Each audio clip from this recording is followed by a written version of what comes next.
The speed of growth that you go throughout your editing career can pretty much be summarized in one formula. That's offer multiplied by volume. And what we call this formula is the client flow formula. And what this means is your offer is your video editing services. There's more that goes into it, but essentially it's how much value you offer a client. And then volume is how many people see that offer. When you multiply these two together, you can determine how many clients you get. That gives you your client flow. And the reason client flow is so important is this is the engine on which your editing career is growing off of. No matter which area you want to grow in, whether it be your actual editing ability, whether it be you improving your workflow, whether it be you making more money, you need client flow. Client flow is you having a constant inflow of new clients, you constantly working with new guys, you having more exposure to more videos will help you become a better editor. It's not that you become the best editor and then you start getting more clients. The way that all these high-level editors, including myself, where if you haven't watched me, I've worked with guys with 10, 20, 30 million subscribers. I've made over 10k per month as an editor, and there's other editors that have done that as well. And I promise you, it wasn't the fact that they got amazing when they started working with these guys. You get better through working with clients. So in this video, I want to focus on that second half of the equation, volume. How many people actually see your offer? Because if you had the best editing in the world, if you had the greatest skills that nobody else could replicate, but your offer wasn't presented in front of anyone, anything multiplied by 0 is still 0, so you still have no client flow. And there's essentially two ways that you can get clients. Honestly, there's no others. It's inbound and outbound. Inbound is people coming into you. Outbound is you going out to other people, outreach. And early in your career, a lot of people will shit on the idea of outreaching. They'll say that, oh, it's better to get inbound. No, I'm too good to outreach, bro. All these guys that say outreach is horrible, don't listen to them. I've gotten some of my best clients through outreach. Even since I started, I used to joke about this, but it was genuinely true. I would spend as long outreaching as editing itself. Like 50% of my time was literally going towards trying to find clients. And when you're starting out, that's completely normal. And even till this day, I'm working with literally the largest channels in the world. I still outreach. So I find it so silly how this guy who's struggling to get past 1k a month is telling you how outreach is horrible and inbound is better. It's like, sure, both have their places, but you don't have to get rid of one in order to do the other. So outreach, outbound is the first way that you can get clients, and inbound is when people come to you. Later in your career, you're going to find it a lot easier to get inbound clients. Sure, you can outreach still, but maybe you only need to spend 5 minutes a day outreaching and you get the rest of your clients through inbound. That is if you set up your brand in the right way. Your brand, a lot of people, they understand they've heard of a brand, but they don't really understand what it is. A brand can't be quantified by followers. It's not how many likes you get. It's not how many views you get. A lot of people try growing their brand through, I'm sure if you've seen it on Twitter, these shitty giveaways, these follow and retweet for 5 presets and I'll give you this Iman Gaji project file. They'll say all this bullshit and they'll grow their brand. And you see them, their following counts goes up by 500 in 2 days and you're thinking, oh, I need to do that as well because I can grow my brand. But what people don't see is, think about the followers that this person just got. Do you think that this guy achieved his goals of having high-paying creators reach out to him through this giveaway? Or did he attract 500 more broke editors who are simply there for a quick project file? When you grow your brand off of giveaways, when you focus simply on followers, like counts, view counts, you grow your brand in the wrong way. You're watching this video, you're a lot smarter than that. So you're going to grow your brand in a way that actually attracts the people that you want to work with. You want to attract creators, not other editors. Your brand is not determined by view counts, followers, likes. In fact, it can't actually be measured by a single metric. Your brand is simply your online presence. The test is this. If someone were to ask about you, if someone like behind your back, they were to say, "Oh, have you heard of this guy? Whatever your name is. So, have you heard of Malice?" What would that person who just got asked that say about you? Would they say like, "Oh yeah, he's the guy that does this," or would they say, "No, I don't really know what he's doing. He does like these bullshit giveaways. He kind of like just retweets shit posts, and he's just always complaining under other people's like political posts and shit." Like, what would they say about you? Would they talk shit about you? Or would they say, "Oh yeah, his editing's pretty good.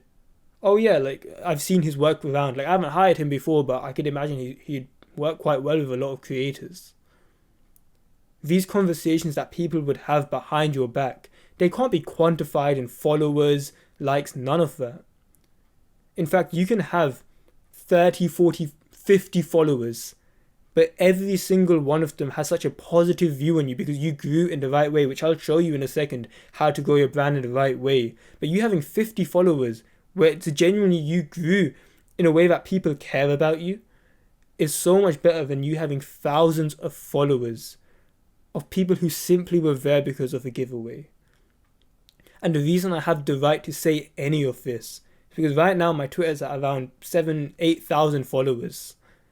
I grew in the right way, in a way that got me so many clients that I didn't even know what to do with them. I had guys where they were literally offering to pay 800-900 per video. I would say no, because I was genuinely so busy with my other clients. And these guys would literally come back to my DMs and say, "Okay, what about 1,000? What about 1,100? Like, they would be negotiating with themselves. While most editors struggle to even get a single client at like $200, $100, $50 even. I am here with clients that are begging to work with me. And you can call this ego, but it's just genuinely what's happened. And there's other editors with good brands that experience this. There's editors out there that have clients fighting over them while you're here struggling to get a single one. So the very first step that I want you to take is you need a Twitter. Have a Twitter. Trust me, if you're going to listen to any advice blindly, have a Twitter. Only because I have a friend who 3 years ago, so when I first started editing, February 2021, I had a friend that told me, asked me like, why am I not on Twitter? He knew I was editing videos and I was trying to get clients, but I didn't have a Twitter. And he told me, "Bro, you should really have one." I told him, I snapped back. I said, "No, I don't really think so. I can't be asked. I don't really know how to grow it, so there's no point." 3 years later, I'm going to say this with chest, advice. I'm speaking to my friend now. If you did not tell me to make a Twitter, I would not have been where I am today. I'm a full-time editor. I don't go to university. I don't have a normal job. I make a fuck ton of money. It's currently 10 a.m. This is my work task. I'm going to have a meeting with like one of the Sidemen's manager at 5 p.m. today. I'm going to be editing a video midway between that. I woke up early this morning because I fucking love my work. I live a life that I couldn't even imagine. I just came back from like a Bali trip. Just before that, literally a day before that, I was in Amsterdam. A few days before that, I was in a penthouse in London. Obviously, I don't actually live in a penthouse. Like, this is my parents' bedroom. I enjoy living here. Not my parents' bedroom, my parents' house, but this is my room. But I'm able to live life however the fuck I want, and it's because video editing allowed for that. And I would not have been able to scale my editing career. In fact, I don't even think I would have been anywhere. I think I would have quit because I would have had such little clients if I didn't have a Twitter. So Vise, thank you for basically like saying like, "Bro, trust me, just make a Twitter." I followed his advice.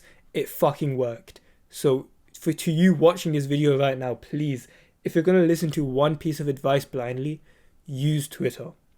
Every editor is on there. Every creator is on there. And you might be thinking, "Oh, but what about on Instagram? There might be one other client." For the amount of clients that are already on Twitter, these Instagram clients, these cold email stuff that you can do on YouTube, like none of it really matters.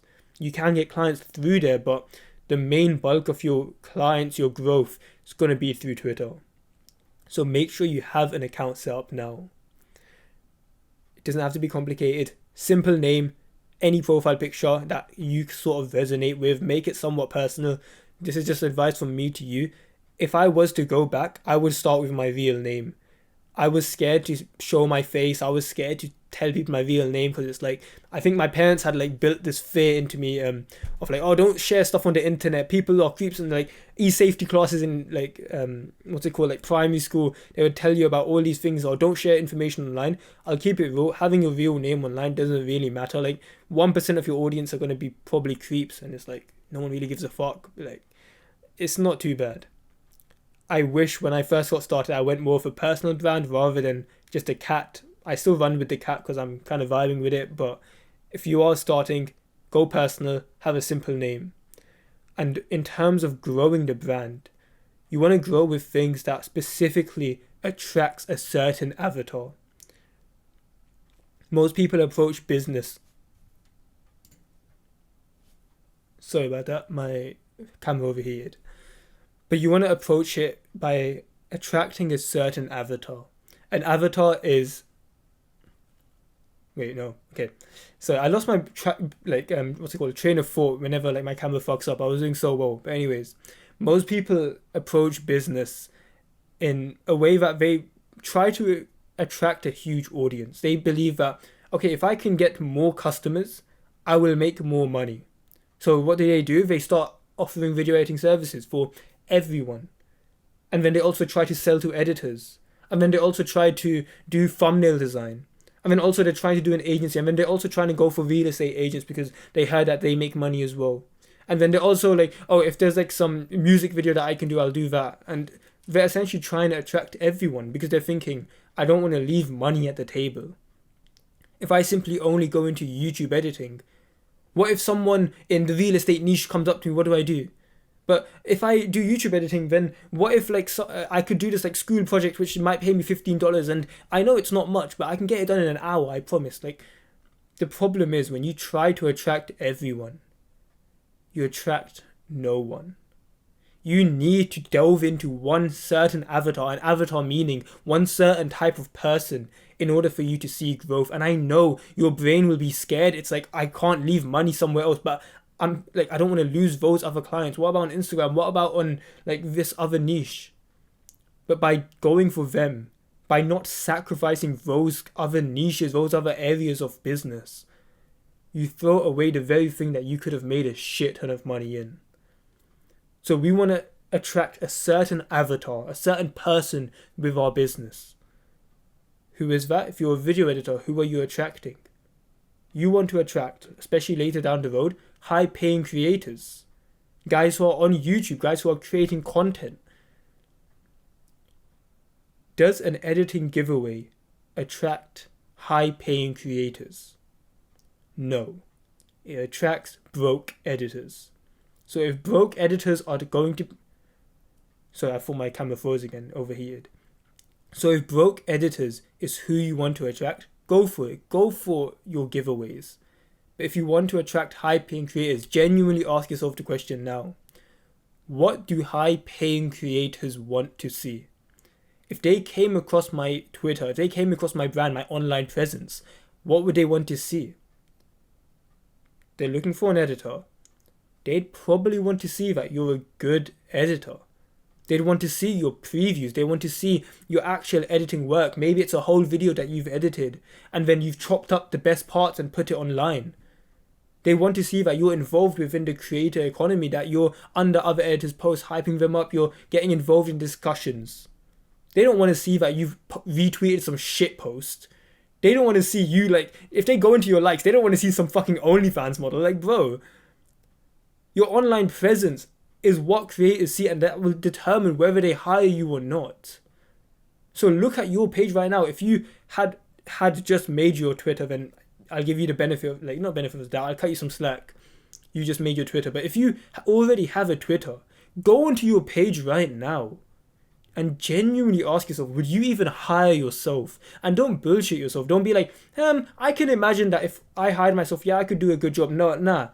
You're competing with tens of thousands, hundreds of thousands of other video editors. If you were a creator and you had all these options, no offense, but if you were against me, where I've worked with guys with millions of subscribers. I've got quality work where I'm able to charge thousands for it. Let's say me and you were let's say a creator was looking at both of our profiles. Who would he more likely choose when he has the options from hundreds of thousands of editors? And I'm not even the best out there, bro. There's editors better than me, and for you to have the ego to say, yeah, a creator would hire me, no offense, but if you were already being chosen, you wouldn't be watching a video like this.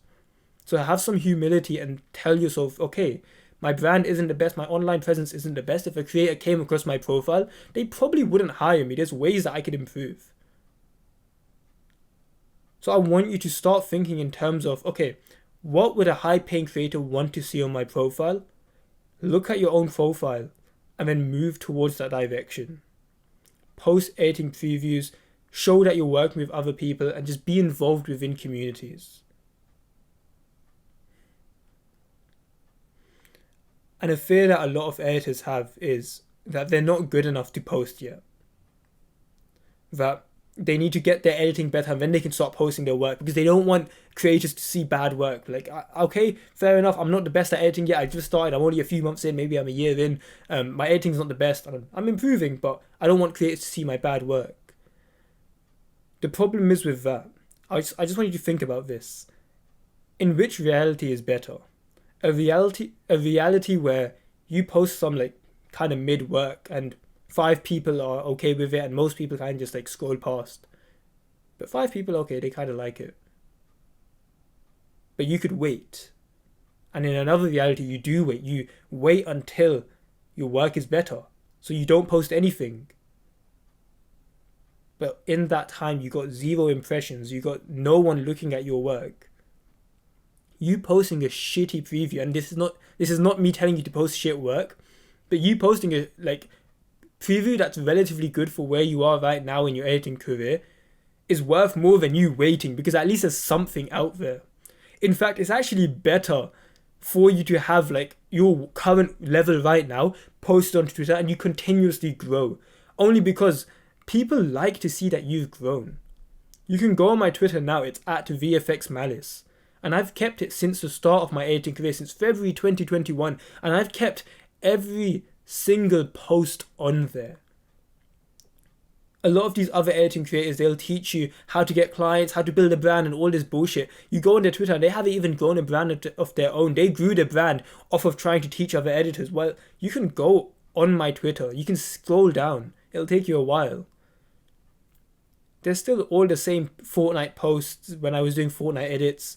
When I started getting into content editing and I was still learning, I posted all of that. I've posted hundreds of previews. And for the first 2 years, I was averaging like 5-10 likes. My most recent content previews, they're getting more like 5, 6, 700.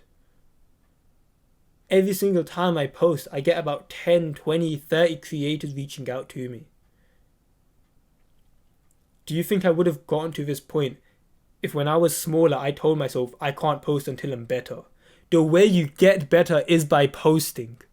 Because you might not get inbound clients for 5 previews, 10 previews, 20 previews, just like I didn't. But maybe on the 21st, you get 3 people that reach out to you. And with those 3 people, you close one of those clients and you take on that client, you over-deliver with him and you post a preview with his work. And then 4 more people come to you. And then for 4 of them, you close 2 of them. And then you over-deliver on their work and you post previews of what you've edited for them. And then another 5 reach out to you. And now you've got this cycle where you're constantly improving. And with each preview, you're getting better and better. And you experience exponential growth.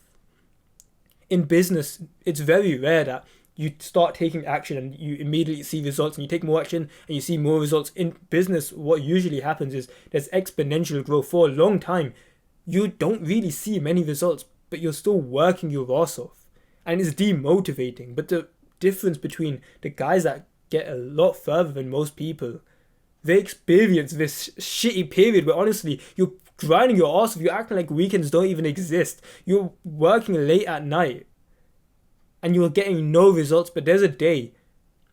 But you see a little bit of results, and the next day you get even more, and then suddenly A few weeks later, you're at the height of your career. Just a month ago, you were struggling with clients, and now you've got more than you know what to do with. But if you weren't willing to endure that period where you're posting the previews without seeing the results,